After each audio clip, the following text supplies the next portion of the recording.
पेटे से लइका पैदा भइल बा। सरदा मास्टर का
गजल लग गई।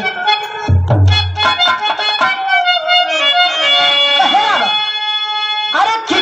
रतन सनम तुमको, रतन सनम तुमको क्या सो गया दादी।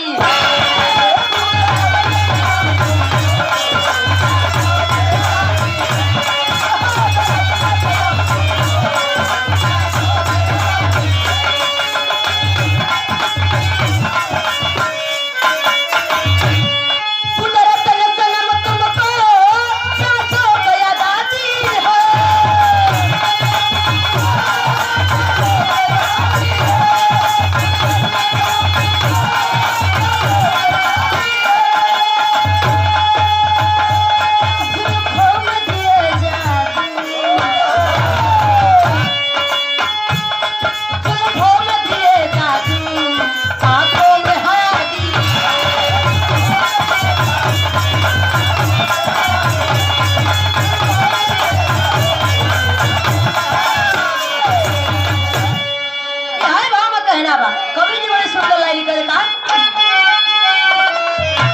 अरे कि घट घट में रमे शिव जी, कि घट घट में रमे शिव जी कहेला सनिवासी।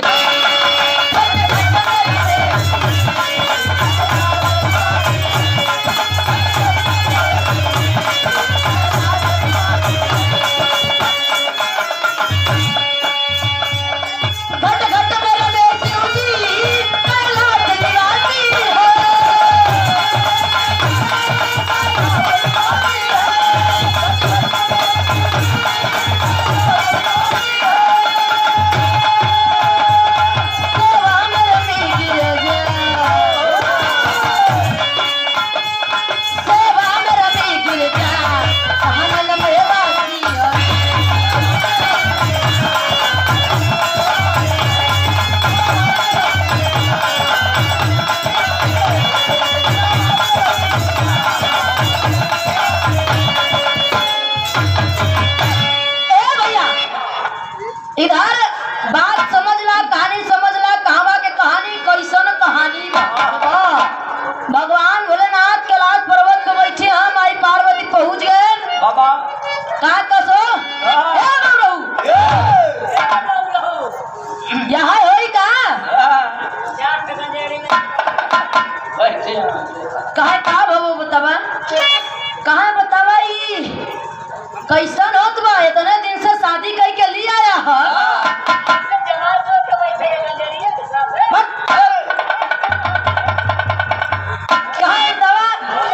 इतने दिन से हम जानत है कहा इतने दिन से शादी कई के ले आया है अभी तक हमरे एको लड़का ना भइल बतावा जितनी देवी है तो का बात है तो वहाँ कहत बा माई पार्वती का एक लाई तर्ज बा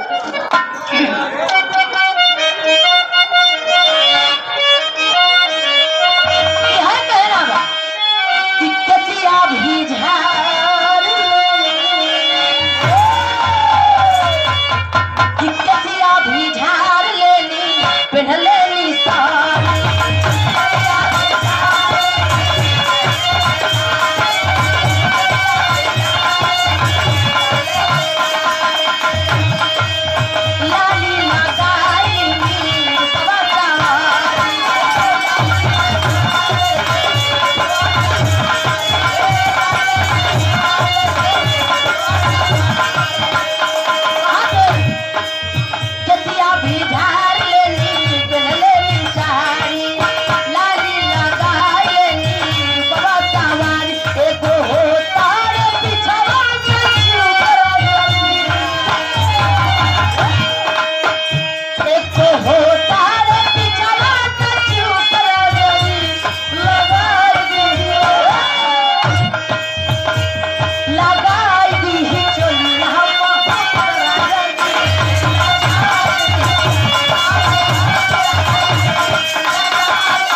साथे बियाह भइल भगवान भोलेनाथ सुनत है बोलत नहीं यहाँ सुनत है कहाँ यार तू मरद नहीं तू मरद के नाम पर कलंक है कलंक भाई पार्वती कहा था कहा तर मरद हो कोनो फायदा नहीं हो मरद कैसे है तहरा रह सहूरे नहीं हो अब गुस्सा में माई कहा था और भगवान भोलेनाथ से कहा तो भगवान भोलेनाथ ध्यान वाली सुनत है कैसे मास्टर एक लाइन तर्जमा कौनो बड़कवा भाई के छोटकवा भाई ससुराल गवा माई पार्वती सोचत यार हम इतना कुछ कहा था बोलता ही ना है कहा बोलता ही ना है बतावा कहा बात है तब और गुस्सा आ गई माई पार्वती तब कहे एक लाइन तर्जमा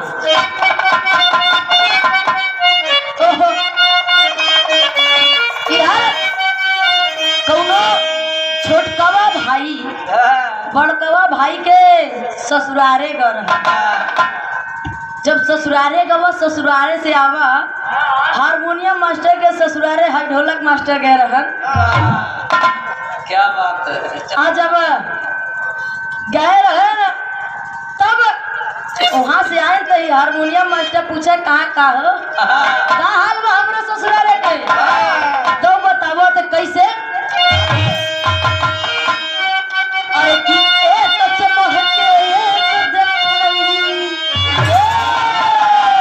ए भैया एक बात हमरे अंदर हम झूठ नहीं बोलत है ना तो सोचा हारमोनियम मास्टर गोड़ हरियाए के और ढोलक मास्टर गोड़ हरिया कहत से उनके साथ नहीं छोड़ते। हम उनके राय बरेली में कार्यक्रम करे गए रहे तो देखे रहे भाई दोनों के बतिया देख रहे कहे ना अरे कि एक से बढ़ के एक खाली कसम से भैया मार तो हई तो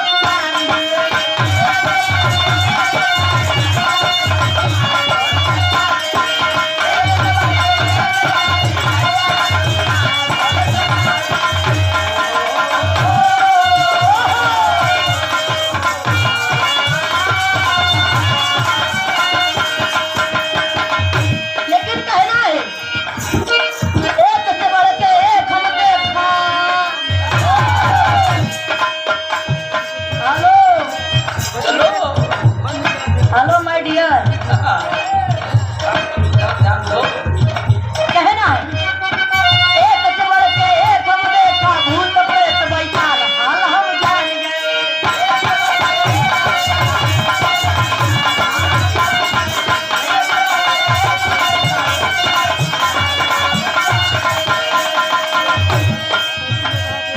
घर में सो है बिच्छू गोजा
माई पार्वती फिर गुस्सा में आके कहा तोरे साथे हमार करम फूट गए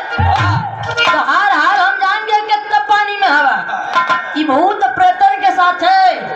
पहन लिया गले में काने में बिच्छू गोजर सांप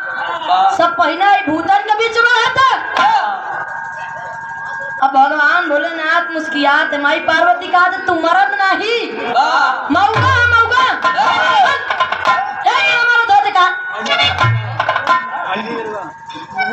भगवान भोलेनाथ कहा अच्छा कहा ऐसे बढ़िया एक काम करा हाइला हमार साड़ी साया पहन ला ये चूड़ी पहन ला लालियों ने लगा के बढ़िया घर में बैठा हम बतावत है मरद कैसे होता है। एक लाइन तर्जमा का गोरी गोरी गोरिया गोरी गोरी गोरिया बाली बाहू मोरिया गोरी गोरी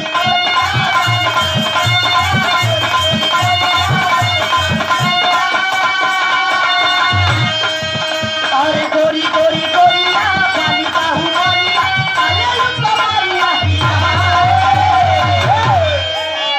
आँख मारे बाहू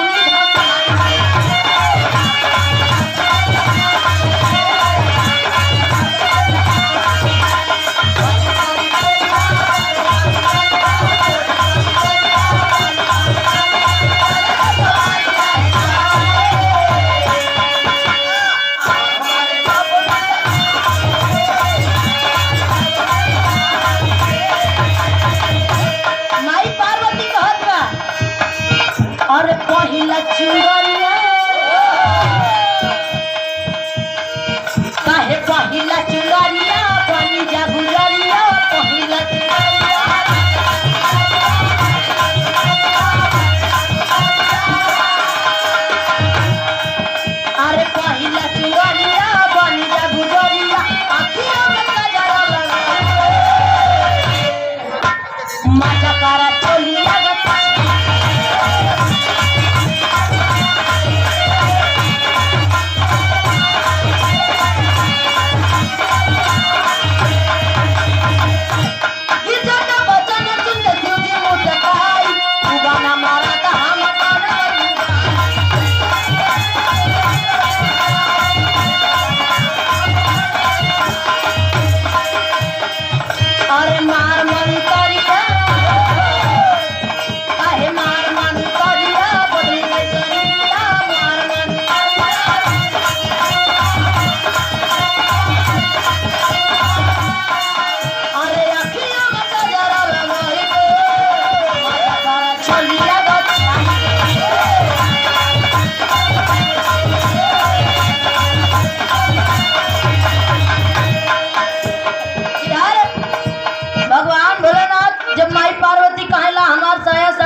भगवान भोलेनाथ कहा तहारी है इच्छा बा कि है बा कहा ठीक बा मंत्र मार के शरीर बदल गई माई पार्वती भगवान भोलेनाथ मनसेरू बन गए भगवान भोलेनाथ मेहरारू बन गए अब जब शरीर बदल गए तब सब देवता देखें कहा बाप रे बाप दोनों कहा करवा से है भगवान इनका कहा सुहान है अब रूप बदल लिए शरीर बदल लिए ठीक है अब शादी के ब्याहे बात पर्दे में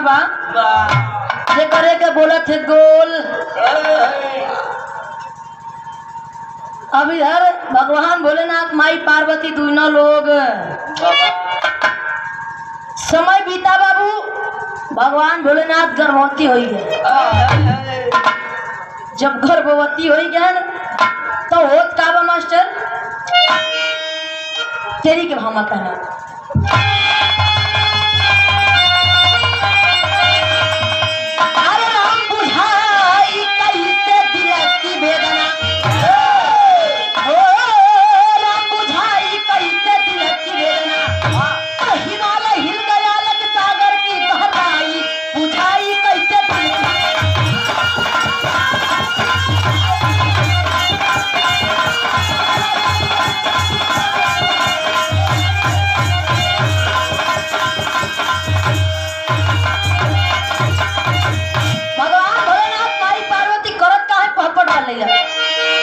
अरे मर्द भेद में तारे सती जोग जोग बिसरा गईले अरे मर्द भेद में तारे सती जोग जोग बिसरा गईले अलगी बतावे दिल का सरा योग जोग बिसरा गईले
गर्भवती हुई है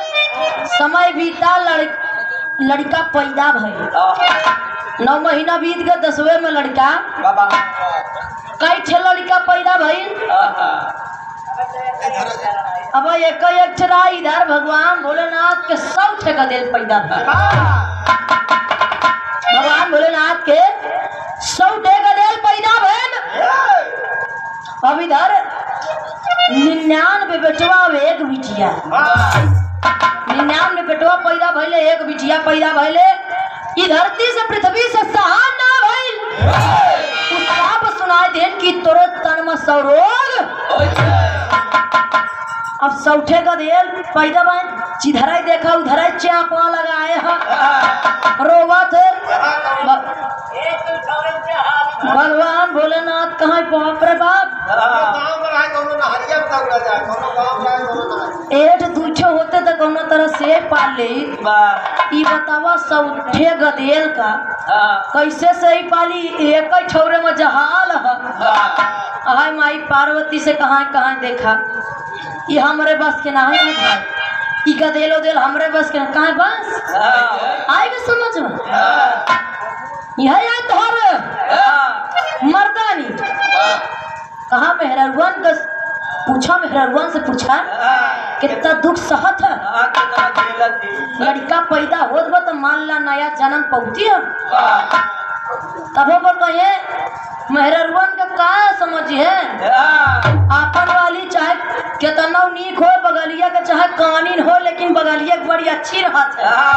आपन खराब रहत है। हाँ, जैसे इनका दोनों के। अब इधर माई पार्वती भगवान भोलेनाथ चलती है कहीं चला, दोनों प्राणी गंगा जी में डूब के जान दे दे भाई, लेकिन हमरे बस के चल देलन जान दे। आखिरी भाग खड़ी काम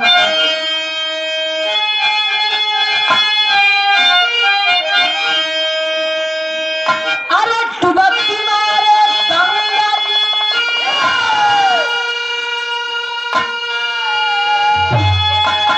अरे डुबकी मारे गंगा जी बदल बने भवनवा हो तू न जानवा।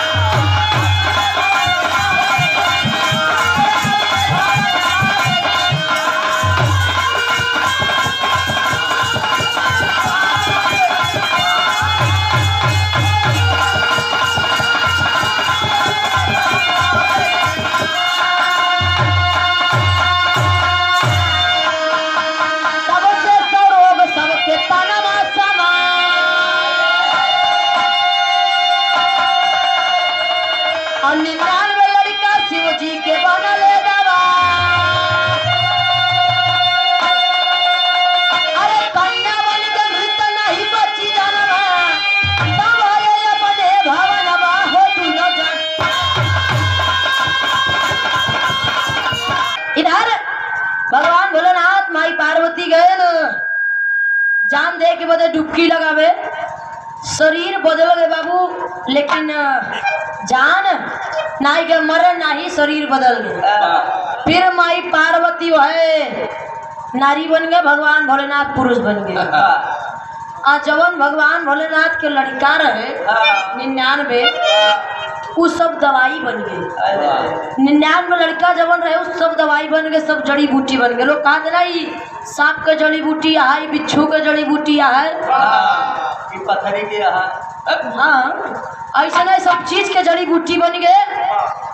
तब से सबके तन में सब रोग हो लगा। और जो उनके एक बिटिया रहे वो मृत बन गए। लोग कहा नौके तो दवाई बा, लेकिन 10वें के तो 99 के दवाई बा, लेकिन जब 100 आ जाए तो 100 के दवाई ना आए बा। 100 में फिर कहानी आखिरी भामा कहे राम हित गुरु सीताराम कबीर